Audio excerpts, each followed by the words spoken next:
Asia কাপের প্রথম পর্বে আমাদের যা খেলার আমরা খেলে ফেলছি, আমরা যা করণীয় করে ফেলছি। এখন আমাদের বল হচ্ছে শ্রীলঙ্কা আর আফগানিস্তানের কোর্টে। শ্রীলঙ্কা যদি আফগানিস্তানকে যেন তেন প্রকারে হারাতে পারে, তাহলে শ্রীলঙ্কা আর আমরা সুপার ফোরে চলে যাব। আর আফগানিস্তান যদি শ্রীলঙ্কাকে বিশাল বিশাল বিশাল ব্যবধানে হারাতে পারে, তাহলে হয়তো আমরা আফগানিস্তানের সঙ্গী হতে পারি সুপার ফোরে। এখন কথা হচ্ছে যে বাস্তবতা, আমি যেটা বিশ্বাস করি সেটা হচ্ছে যে আমরা সুপার ফোরে যাব।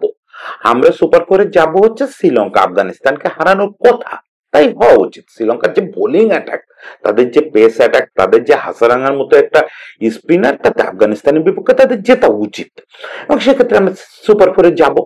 কিন্তু আমার কথা হচ্ছে যদি না যাই, যদি না যাই তাহলে কি হবে? তাহলে কি আমরা আমাদের যাবতীয় সমর্থন, যাবতীয় যে চিন্তা ভাবনা সেখান থেকে সরে আসব? অবশ্যই না গেলে আমরা সমালোচনা করব। যদি আমরা সুপার ফোরে যেতে না পারি তাহলে সমালোচনা করব। ইভেন গেলেও ফার্স্ট রাউন্ডে যেরকম অ্যাপ্লিকেশন অ্যাপ্রোচ আমরা দেখছি, এটা তো সমালোচনা করব। সমালোচনা তো আর মুখ বন্ধ করা যাবে না। কিন্তু যেটা করা যাবে না, একেবারেই করা যাবে না, সেটা হচ্ছে নির্বাচকদের কাছে আমার প্রথম অনুরোধ, কোনোভাবে এখান থেকে ব্যাকফুটে যাওয়া যাবে না। যে আমরা সুপার ফোরে যেতে পারি নাই, আমরা তো এই টুর্নামেন্টটা খেলতে আসছি একটু হাইপ নিয়ে, একটু প্রত্যাশা নিয়ে। আমরা এই হাইপটা তৈরি করছি যে আমরা অ্যাটলিস্ট সুপার ফোরে যাব। কারণ আমাদের গ্রুপের যে তিনটা দল, তাদের দিকে তাকালে তো মনে হচ্ছিল যে সুপার ফোর আমাদের নিশ্চিত। ইভেন আমরা অনেকে ফাইনাল দেখতে পাচ্ছিলাম, অনেকে ট্রফি দেখতে পাচ্ছিলাম। তো সেগুলো না হলে তো মনে হতে পারে আমরা মারাত্মক ব্যর্থ হয়েছি। তাহলে কি আমরা ব্যাকফুটে চলে যাব? আমাদের নির্বাচকরা এই দল ছেড়ে আবার ব্যাকফুটে চলে যাবেন? না, এই অনুরোধটা করতে চাই নির্বাচকদের কাছে যে দয়া করে এখান থেকে ব্যাকফুটে যাবেন না। আর দর্শকের কাছে একটা অনুরোধ করতে চাই যে দয়া করে এই তারুণ্যের পাশে থাকেন। এই তারুণ্যের পাশে থাকলে রেজাল্ট আসবে। দয়া করে আপনারা সমালোচনা করেন, এই দলকে রাগারাগি করেন, দলের সবাইকে বদলায় ফেলতে বলেন, কিন্তু এইটা বলেন না যে এর চেয়ে যাদের রেখে আসছেন তারা ভালো ছিল। মানে ব্যাকফুটে যাইতে বলেন না, এইটুকু সমর্থন যা দেন। এখন আমার কথা শুনে আপনাদের মনে হতে পারে যে এটুকু ক্লিশে কথা, দাদা খুব ক্লিশে কথা বলতেছে। এইটা সেই আদিকাল থেকে শুনে আসতেছি, হারুক জিতুক বাংলাদেশ, বাংলাদেশকে সবসময় সমর্থন দিয়ে যেতে হবে। না, আমি ক্লিশে লাইনের কথা বলতে চাই না। আমি একটু যৌক্তিক কারণে ঠিক কেন এই সময়ে এসে আমাদের একটা টি-20 টিম থেকে কোনোভাবে ব্যাকফুটে যাওয়া যাবে না এবং কেন তাদের পাশে থাকতে হবে, সেটা একটু যুক্তি দিয়ে বলতে চাই। তো সেটা শোনার আহ্বান জানালাম আজকে। ওই যে থামবে যে কথাটা লিখছি যে আশায় বাঁচে চাষা, কথাটা সত্যি। আসলে আশা না থাকলে, স্বপ্ন না থাকলে আপনি বাঁচবেন না, আপনি আউটপুট পাবেন না। দেখেন আমরা কিন্তু কিছুটা আউটপুট ওই স্বপ্ন এবং আশার কারণে পেলাম এই আফগানিস্তানের বিপক্ষে লাস্ট ম্যাচে। দেখেন আমরা দুটো খেলোয়াড়কে কিন্তু প্রথম 2 ম্যাচ দেখার পরে বাতিল করে দিছিলাম। এক হচ্ছে তানজিদ তামিম, আমরা ধরেই নিয়েছিলাম যে ও যথারীতি মেজর টুর্নামেন্টে আবার ফেল করতেছে। মানে ওর তো এটা চতুর্থ মেজর। প্রথম খেলছিল হচ্ছে এই যে আইসিসি ওয়ার্ল্ড কাপ 2023-এ তামিম ইকবালের বদলে হঠাৎ করে মাঠে নামছিল, নেমে তার গোল পাকায় ফেলছিল। এরপর থেকে মেজর টুর্নামেন্ট আসলেই ও ভেঙে পড়ে। বাইলেটারাল সিরিজে ওর আশেপাশে কেউ নেই, মেজর টুর্নামেন্ট আসলেই ও আর পারে না। ফলে আমরা ধরে নিচ্ছিলাম এবারও পারবে না। শেষ ম্যাচের আগে কিন্তু এরকম একটা দাবি উঠলো যে তাহলে তানজিদ তামিমকেই ড্রপ করা হোক, বরং ইমনকে রেখে তামিমকে ড্রপ করা হোক। কিন্তু দেখেন দেখেন তামিমের উপরে আমরা বাজি ধরে গেছি, তামিমের উপরে আমরা স্বপ্ন দেখছি, সেটা আউটপুট তামিম কিভাবে দিছে। এই তামিম সেই তামিমের হয়ে ফজলুল্লাহ ফারুকীকে পিটায় তামা তামা করে দিছে, একটা 50 পাইছে, কত সুন্দর ব্যাটিং করছে না। আবার রিশাদকে আমি নিজেই বলছিলাম রিশাদকে রেস্ট দেওয়া উচিত। তার বোলিং এ যে নতুনত্ব যোগ হয়েছে, তার বোলিং অ্যাকশনটা একটু বদলাইছে, বোলিং লেন্থ চেঞ্জ হয়েছে, সঙ্গে সে গুগলি ট্রাই করতে গিয়ে ওয়াইড হয়ে যাচ্ছে, টার্ন ছাড়া কোনো কিছুই তেমন ভালো হচ্ছে না। অনেক আগে টপ স্পিন পারতো, সেটাও পারতেছে না। ফলে আমার মনে হয়েছিল যে ওকে ওরা আবার কিছুদিন মুশতাকবার সময় নেটে দেওয়া হোক, নেট থেকে ওই যা যা করতে চাচ্ছে এগুলোরে প্রপারলি করে নিয়ে দলে আসুক। কিন্তু সেটা করা হয় না ভাগ্যবশত। ভাগ্যিস আমার মতো মূর্খের কথা কেউ শোনে নাই। ফলে সেই রিশাদ কিন্তু ওই অস্ত্র দিয়েই কালকে ম্যাচ জিতাইয়া দিল। আবার নাসুমের কথা তো আলাদা করে বলতে হবে না, নাসুমের নিয়ে আলাদা কন্টেন্ট করব। এটা আজকে বিকালেই আশা করি দেখতে পাবেন যে কি নাসুম আসলে কি। তো যাই হোক, এগুলো সব বলে দেয় যে স্বপ্ন এবং আশা ছাড়তে হয় না। কিন্তু এইসব কথাও ক্লিশে। ওই যে শুরুতে যেটা বলছি যে ক্লিশে, যে ভাই কয়েকদিন আশা করেন তাহলে আউটপুট পাবেন, মানে 4 দিন ধরে আপনি হারতে থাকবেন, একদিন হঠাৎ করে ম্যাচ জিতাবেন, এটা সেকেলে ক্লিশে কথা না। না, ওই ক্লিশে না। আমি তো এমন ভাবে আপনাদের সামনে এমন কিছু কথা বলতে চাই যেটা আসলে ক্লাসিক কারণে না, ক্লিশে কারণে না, নতুন একটা কারণে এই দলটার উপর ভরসা রাখতে হবে এবং এর থেকে কোনোভাবেই ব্যাকফুটে আসা যাবে না। দেখেন, আফগানিস্তানের বিপক্ষে বাংলাদেশ যা খেলছে, ওভারঅল এশিয়া কাপে বাংলাদেশ যা খেলছে, হয়তো প্রতিটা ম্যাচে আমাদের প্রত্যাশা পূরণ করতে পারে নাই। আমরা যে আশা নিয়ে গেছিলাম যে অ্যাটলিস্ট ফাইনাল খেলবো, এরকম একটা হাইপ তো তৈরি হয়েছিল। এই এশিয়া কাপের আগে আমরা 3টা টি-20 সিরিজ জিতছি এবং সেটা একেবারে ছেলে খেলা না। একমাত্র নেদারল্যান্ডসের বিপক্ষে সিরিজটা নিয়ে আপনি বলতে পারেন যে এটা একটা ছোট দলের বিপক্ষে জয়টা আসছে। বাকি দুটো দেখেন, পাকিস্তানকে সিরিজে হারাইছি, বলতে পারেন এটা ঘরের মাটিতে পেয়ে তো তোমরা অস্ট্রেলিয়া নিউজিল্যান্ডকেও হারাও। না, আমরা শ্রীলঙ্কায় গিয়ে শ্রীলঙ্কাকে হারায় আসছি না। ফলে প্রত্যাশাটা একেবারে খারাপ ছিল না যে আমরা একটু ভালো একটা রেজাল্ট করব, অ্যাটলিস্ট সুপার ফোরে যাব, তারপরে ফাইনালে যাব। ফলে আমি এই প্রত্যাশায় খুব একটা অন্যায় দেখি না, সমস্যাটা যেটা হচ্ছে, যে বললাম আমাদের অ্যাপ্লিকেশনে সমস্যা হচ্ছে, আমাদের মাইন্ড সেট আপে সমস্যা হচ্ছে। আমরা সব সমালোচনা করব, তারপরেও যে বললাম যে আমরা ব্যাকফুটে যাব না, আমরা ব্যাকফুটে এখান থেকে আর যাব না, এই অনুরোধটা হচ্ছে নির্বাচকদের প্রতি। আমাদের এসব ক্ষেত্রে যেটা হয়, আমরা আমাদের ইতিহাস থেকে বা আগের কর্মকাণ্ড থেকে যেটা দেখছি, যে আমাদের টিম যখন খারাপ করে, বিশেষ করে যখন আমরা একটা তারুণ্য নির্ভর টিম করি, সেই টিম যখনই ভেঙে পড়ে, যখনই প্রত্যাশা মেটাতে না পারে, দর্শকরা গেল গেল রব তোলেন, তখনই টিম খুব ব্যাকফুটে চলে যায়, নির্বাচকরা খুব ব্যাকফুটে চলে যান।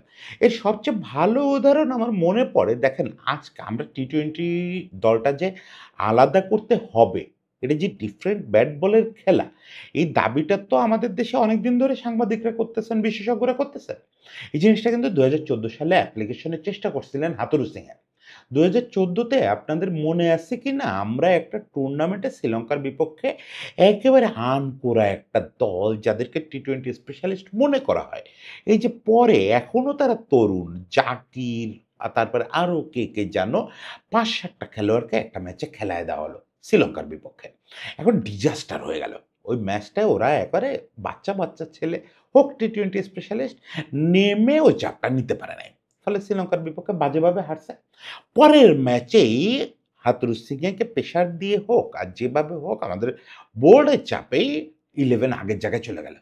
কিরকম হলো, আবার মুশফিক সহ সিনিয়রদের টি-20 দলে ফিরে আনা হলো।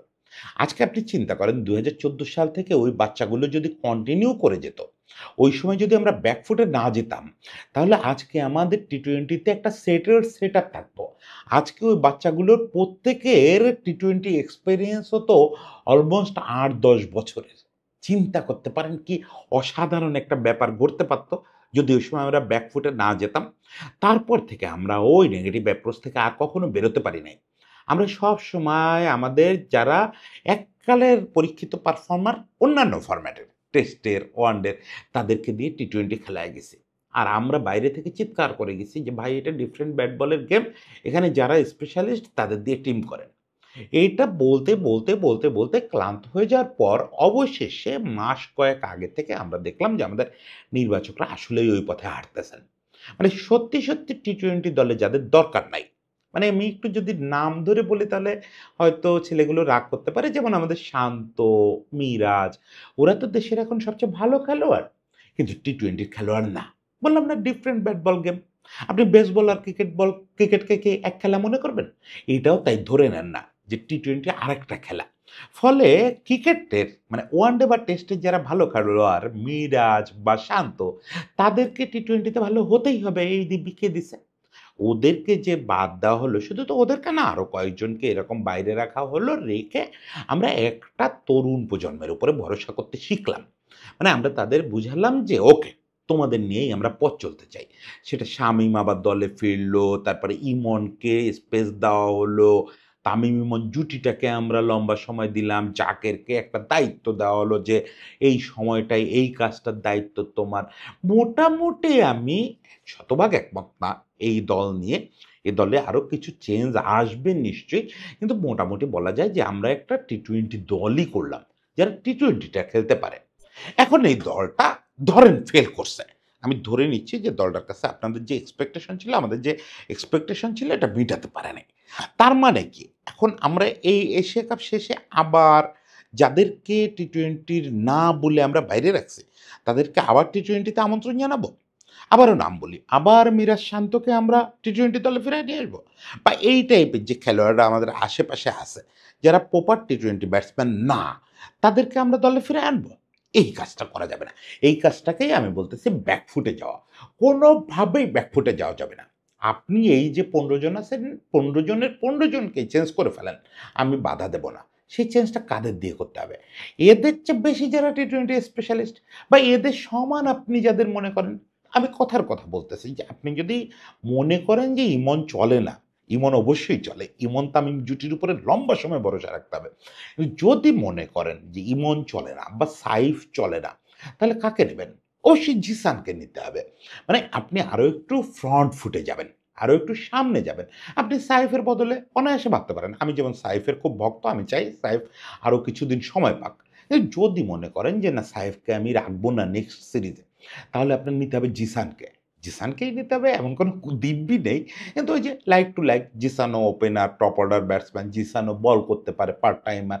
মানে আপনার আরেকটু সামনে যেতে হবে। যারা প্রপার টি-টোয়েন্টি খেলোয়াড়, এরকম খেলোয়াড় কিন্তু আমাদের এখানে আরো তৈরি হচ্ছে এবং হবে। আপনি যত এটা উৎসাহ দেবেন যে তোমরা টি-টোয়েন্টি খেলোয়াড়, তোমাদের জন্য আলাদা স্পেস আছে, তত বেশি এরাও উৎসাহিত হবে, এরাও ভালো খেলবে, আর তত বেশি আপনার পাইপলাইন তৈরি হবে, তত বেশি আপনি সামনে আগাবেন। ফলে আমার নির্বাচকদের প্রতি ১ম অনুরোধ, যেখান থেকে কোনোভাবে পিছপা হয়েন না রে ভাই। পিছপা হয়েন না। একবারও এইটা ভাবেন না যে আমরা ভুল করে ফেলছি। আমরা যাদের বাদ দিচ্ছি, আমরা যাদের ওভারলুক করছি, এটা বোধহয় ভুল করছি। না, ভুল করেন নাই। আপনারা ঠিক করছেন।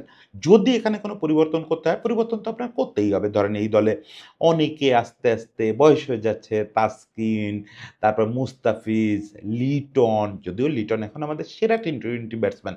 কিন্তু আপনি যখন ৫ বছর মেয়াদে কল্পনা করবেন, তখন তো ব্যাপারটা পরিবর্তনের মধ্যে দিয়ে যেতেই হবে।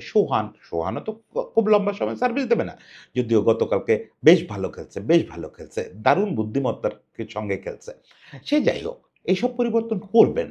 এমনকি ইনফর্ম খেলোয়াড়কেও পরিবর্তন করবেন। আপনি তানজিদ হোসেন তামিমকেও পরিবর্তন করবেন। কিন্তু তাদের বদলে আরেকটু সামনে এগোতে হবে। কোনোভাবেই পেছনে ফেরা যাবে না। এবার আমি দর্শকদের কাছে একটা নিবেদন করব, সমর্থকদের কাছে। এই নিবেদন করতে হবে না, আপনারা তো সবসময়, আমি গতকালকেই একটা কনটেন্ট করছি যে আমরা হচ্ছে বিশ্ব চ্যাম্পিয়ন দর্শক। ফলে আমাদের দর্শকদের দলের পাশে থাকার অনুরোধ করার কোনো সুযোগ নাই।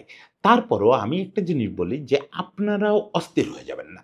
হ্যাঁ, ফেসবুকে গালিগালাজ করবেন, রাগারাগি করবেন, ওদেরকে প্রত্যেককে রাগ করবেন। গালি দিবেন যে তোরা এটা ভুল করছিস, ওটা ভুল করছিস। কিন্তু অধৈর্য হবেন না। অধৈর্য হবেন না কথাটা কেন বলতেছি? নির্বাচকরা আপনাদের প্রেশারে পড়ে যায়। এটা আমাদের দেশে একটা বাজে ব্যাপার যে সোশ্যাল মিডিয়ার কথাবার্তা, তারপরে এই আমার মতো ধরেন অর্ধশিক্ষিত কনটেন্ট ক্রিয়েটরের কথাবার্তা, মিডিয়ার কথাবার্তা, এইগুলারে নির্বাচকরা খুব গুরুত্বের সঙ্গে নেয়। ফলে কি হয়, আমরা সোশ্যাল মিডিয়ায় বা আমরা এই চায়ের দোকানের আলোচনায় যদি একটু ধৈর্য না দেখাতে পারি, তাহলে নির্বাচকরা আবার ব্যাকফুটে চলে যাবে। আরেকটা জিনিস কি জানেন? খুব মন থেকে একটা কথা বলি। আমি তো খুব লিবারাল কথা বললাম এতক্ষণ যে এই টিমটাকে চাইলে আপনি ১৫ জনই বদলায় ফেলেন। না, সেইটাও না। এটা আমি দর্শকদের বলতেছি, একটু গোপনে বলতেছি। এই টিমটার উপরেই ভরসা রাখেন। এই যে ১৫ জন খেলতেছে, এর ভিতরে অন্তত ৮-১০ জন খেলোয়াড় আছে যারা একটু এদিক-ওদিক করে, মানে হয়তো সামান্য কিছু টেকনিক্যাল চেঞ্জ আনবে, কিছু ট্যাকটিক্স যোগ করবে, করে আগামী ৮-১০ বছর আপনাকে সার্ভিস দেবে। ৮-১০ টা খেলোয়াড় এই ১৫ জনের মধ্যে আছে। বিশ্বাস করেন, এটা আমি জেনে বুঝে, যদি আমার ক্রিকেট বোঝা এই ২০ বছরের বোঝাটা একেবারে ভুল না হয়, তাহলে এর ভিতরে এরকম খেলোয়াড় আছে। বেশিরভাগই এরকম খেলোয়াড়। ওই যে বললাম, অনেকের তো বয়স হয়ে যাবে, সরে যাবে, যেতে হবে তাদেরকে। বাকিরা কিন্তু লং রানের ঘোড়া, লং রেসের ঘোড়া। এদের উপরে বাজিটা রাখতে হবে। আজকে আপনি এশিয়া কাপে দেখছেন ইমন ফেল করছে। ২ টা ম্যাচে মাত্র ফেল করছে। তার মানে তার উপর থেকে সমর্থনটা তুলে নিয়েন না। ইমনের মতো সুন্দর হিটার, এটা কোথায় পাবেন? হ্যাঁ, ওর কিছু সমস্যা আছে। ওগুলো সমাধান করা তো খুব জটিল না। আমাদের সঙ্গে সালাউদ্দিন ভাইয়ের মতো কোচ আছে। আরো বিশেষজ্ঞ কোচ প্রয়োজনে আনা হবে। যদিও অতি কোচিং আবার এদের নষ্ট করতে পারে। যেমন জুলিয়ান উডের সেশনটা এদের ক্ষতি করছে কিনা এটা নিয়ে আমার একটু সন্দেহ আছে। এটা নিয়ে কাল পরশু একটু কথা বলব। ২-১ জন বিশেষজ্ঞর সঙ্গে কথা বললে আমি একটু কথা বলব। সেটা আলাদা কথা। কিন্তু এই টিমটার পাশে থাকেন। এই বাচ্চাদের পাশে থাকেন। ওদের কিন্তু এক্সপোজার বেশি না। একটা জিনিস আমি যখন বাচ্চা বলি আপনারা অনেকে হাসাহাসি করেন। যে দুমড়ে, দুমড়ে হয়ে গেছে ২২-২৩ বছর বয়স এদের বাচ্চা, বাচ্চা বলেন কেন? আপনি একটু তাকায় দেখেন যে ওদের এক্সপোজার কয়দিনের? কয়দিন ধরে ইন্টারন্যাশনাল ক্রিকেট খেলতেছে? লম্বা একটা সময় তো ওরা খেলারই সুযোগ পেল না যে বয়সে ওদের এক্সপেরিয়েন্স হয়ে যাওয়ার কথা। ফলে ওদের এখন বাচ্চা বিবেচনা করেই যে মাত্রই টিমটা গঠিত হলো, এই টিমটা যদি আপনি ফুল স্কোয়াডটাকে ধরেন, তাহলে কয়দিন হইছে এই টিমটার বয়স? এই টিমটাকে অন্তত ২ বছর সময় দেন। এই টিমটাকে কম বেশি কিছু তো চেঞ্জ হবে। কিছু চেঞ্জ সময়ের প্রয়োজনেই হবে। বাকি টিমটাকে সমর্থন দেন সবাই, পাশে থাকেন, গালি দেন। গালি দেওয়ায় আমি কোনো আপত্তি করি না। গালি দেন, সমালোচনা করেন, বলেন চলে না, বলেন ওয়ান সাইডেড খেলোয়াড়, কিচ্ছু বোঝে না, এসব বলেন। কিন্তু ওদের উপর থেকে সমর্থন তুলে নিয়েন না। সমর্থন তুলে নিলে যেটা মহাবিপদ হবে, আবার আমরা test player, one day player, T twenty player সব গোলায় ফেলবো। এই যে একটা টি-টোয়েন্টি টিম আলাদা করার একটা ধারা তৈরি হয়েছে, এই জিনিসটাকে আমাদের সমর্থন দিয়ে যেতে হবে। যাই হোক শেষ পর্যন্ত আমার মনে হয় এগুলো আপনারা আমার চেয়ে অনেক ভালো বোঝেন এবং অনেক ভালো করে খেলোয়াড়দের পাশে থাকতে পারেন। সেই প্রত্যাশায় আপনাদের সবাইকে অনেক শুভেচ্ছা জানায়া গেলাম, অনেক ভালোবাসা জানায়া গেলাম। সবাই ভালো থাকবেন।